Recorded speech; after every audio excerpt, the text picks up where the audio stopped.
सह सर्वे भारतीयाः मम भ्रातरः भगिन्यः च सन्ति। मम मानसे देशस्पृहा अस्ति। संस्कृतिरहितं विविधतापरिपूर्णं तस्य संस्कृतिगौरवम् अनुभवामि। अहं सदा तत्पात्रं भवितुं यत्नं करिष्यामि। अहं मम पित्रो आचार्यान् गुरुजनान् च प्रति आदरभावं धारयिष्यामि।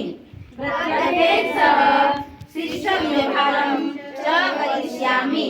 अहं मम देशाय देशबान्धवेभ्यः च मम निष्ठाम् अर्पयामि। तेषां कल्याणे समृद्धौ च एव मम शुभम् अस्ति। जय हिन्द।